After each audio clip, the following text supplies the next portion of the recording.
When I look back, I can't remember a great deal from my childhood.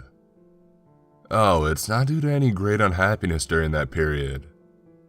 It stems more from my subsequent liberal use of hashish while at college studying medicine, along with a lack of sentimentality on my part, having no particular desire to paw through old memories and fetishes of the past. As a result, my younger years are veiled and indistinct. However, there is one dark episode from those days which have survived the passage of time, in which I feel I now should set down in writing. My parents were never very wealthy, but they were indeed fair. If my sister received a treat, this favor would be extended to both sides of the equation. Our birthday and Christmas gifts would be of equal magnitude. But there was one occasion where I, unminding, received the raw end of the deal.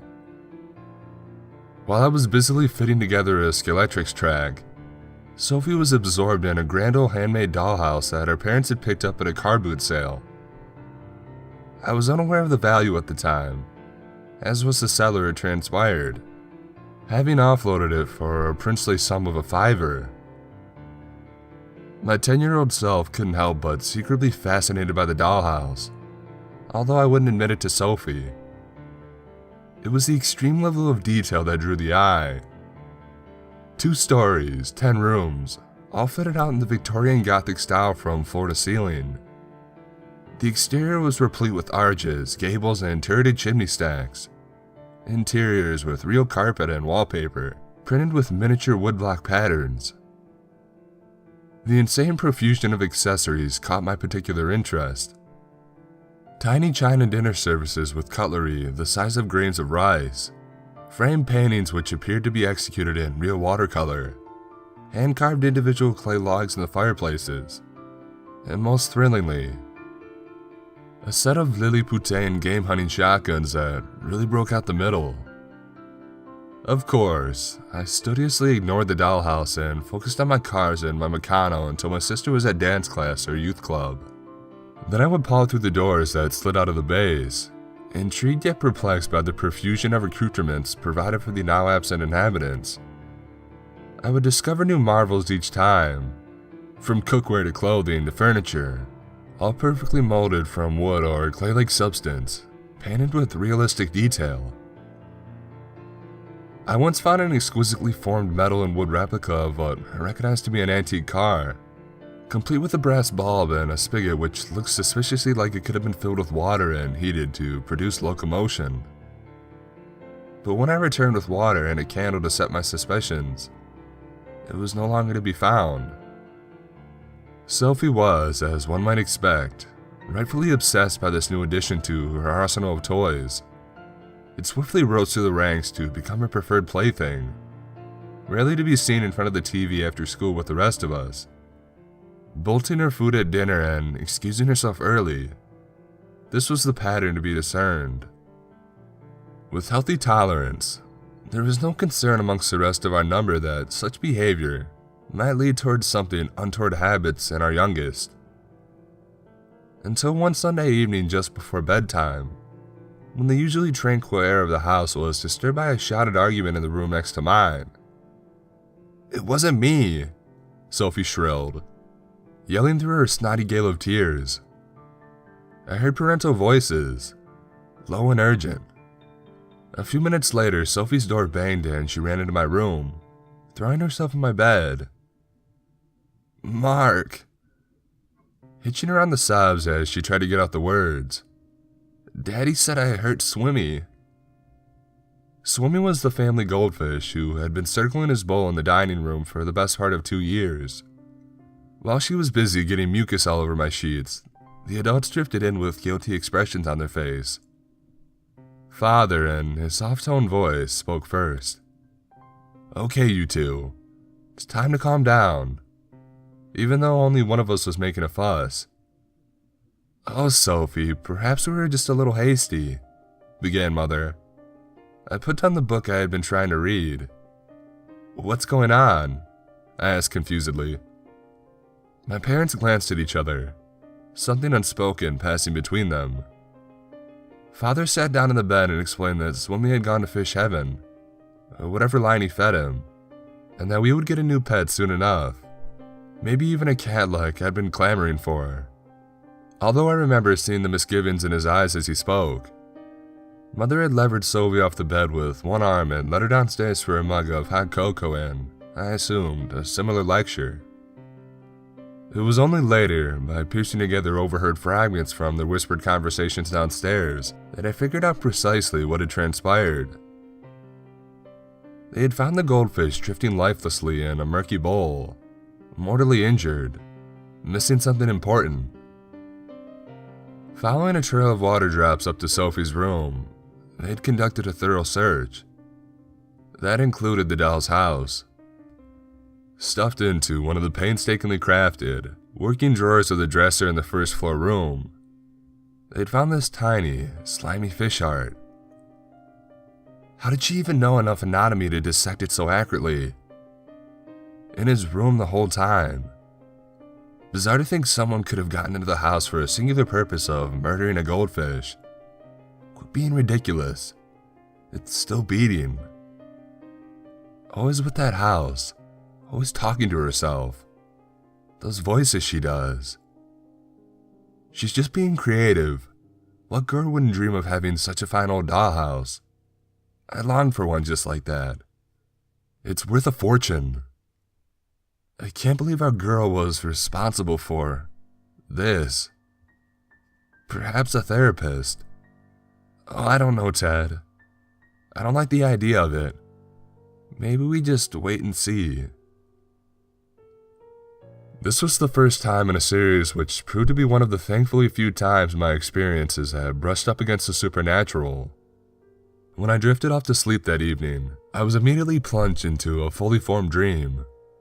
I stood on the driveway of the old Grand Victorian mansion at night, gazing up at its shuttered windows. Sure enough, it was the real-life version of the high-end antique dollhouse my sister had been gifted with, in which she'd seen fit to conceal Swimmy's vital organ. I mounted the stone steps and pushed against the front door, which swung open heavily. With a child's enthusiasm, I ran from room to room, seeking out the shotguns which I knew must be around the house somewhere. I wanted to play. I skidded to a halt in the dining room. There was the cloying, seaside smell that took me quite by surprise, perhaps more by the fact of it than anything else, as I couldn't recall previously ever having the sense of smell within a dream. I cast about the room and saw that one of the drawers in the tall pine ladder was hanging open by a few inches. From this aperture, gallon after gallon of briny, blackish pond water was gushing, soaking into the carpet. I crept closer, a pervasive sense of wrongness gripping me within the scene. I reached out and pulled the drawer fully open. A huge, wetly gelatinous mass resided therein, filling the drawer to its corners. As I watched, the jelly-like translucence palpitated spasmodically, and another sluice of stinking water disgorged onto the carpet. Despite these surreal and uneasy going-ons, I was filled with a dreamlike calm. This was no panic nightmare, and I continued my exploration of the house, still searching for the much-desired shotguns, though now avoiding the dining room. In the last room I came to, the upstairs corner bedroom, I encountered the familiar figure of my little sister. My dream self was unsurprised to see her. She spent so much time with the dollhouse during waking hours, it was logical that she would reside here in the dream form too. Sophie was in her nightgown, standing by the large oval mirror in the corner, facing away from me. The reflection in the mirror was dark, and she didn't respond when I called her. Instead, she reached up and swung the mirror on its axis to display the back, showing only unfinished wood with an oddly swollen grain pattern. I watched her lift one shaking arm to the rough wood and drag her finger across its surface, driving splinters into flesh and producing a smear of dark blood on the surface. It was only at this point that I noticed that the dream Sophie was evidently in some distress. I started towards her, but found myself quite paralyzed in the doorway. With one besmirched finger, she continued to daub on the back of the mirror. It didn't look like any English words I recognized before flipping the mirror back over and slumping onto the floor in a heap. In that instance, my paralysis was lifted, but before I could rush to her side, I awoke from the dream.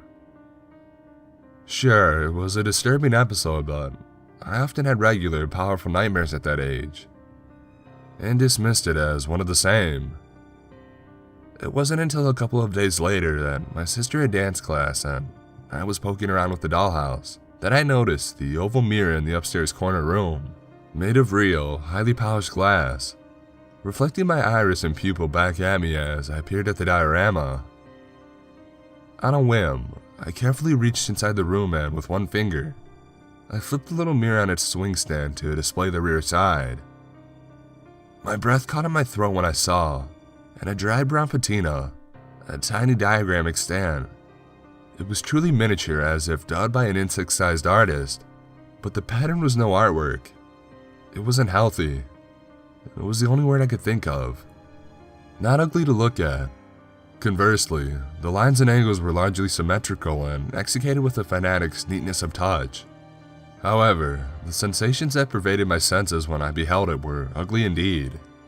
Impressions of the rank decay and chalkboard nails of sewer scent and graveyard chill, sucking at me irresistibly from the dog diagram until I tore my gaze away.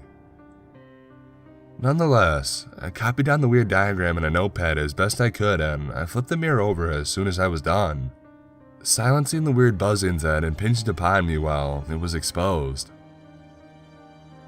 Later that evening, I told Sophie about my dream and I showed her the drawing in my notepad. Her uninterested ambivalence to the whole affair convinced me that she had nothing to do with Swimmy's grisly fate, the hypnotic diagram, or the accompanying unexplained experiences. If so, she was quite unaware of her role. Upon my return from school the next day, Mother's hairdo was awry. She explained that she had been engaged in a lengthy struggle with a bat which had gotten tangled in the curtains in Sophie's bedroom. Living near lots of large trees, bats were a common sight at dusk, but Sophie was less keen to have one for a roommate. But I'm sure I've fleshed it out now, she assured us, still slightly out of breath. Either that or it's gone to the ground. I don't know what that meant at the time, and furthermore, we were distracted by the introduction of breaded fish fingers, a repast of which both and my sister were, and still are, greatly enamored, and the bat was swiftly forgotten. Not so quickly, it seemed, by my subconscious. That night, I was once again visited by the vision of Sophie's dollhouse in full size. Once again, I clambered the stone steps and rushed inside to search for the lusted-after shotguns. I was immediately brought up short in the foyer by a strange apparition. A pale, tapered wooden spear protruded from the floorboards in front of the fireplace, with a large, oddly colored, gelatinous orb sliding down it queasily. I skirted the room in an effort to avoid it, feeling a chill of apprehension. This wasn't like the last dream. Not at all. As I searched through the rest of the house, I found the apparition of Sophie in her nightgown was everywhere I went, in every room, face hidden by her hair. She didn't acknowledge me and I could never seem to get close enough to touch her. As I climbed the stairs to the first floor, I heard a sound like the beating of huge wings outside. Something scratched at the roof, dislodging a few tiles with the loud clatter. A palpable sense of dread started to drip through the substance of the dream, and I started to search for the shotguns in earnest, thinking I might need them now for more than just fun and games.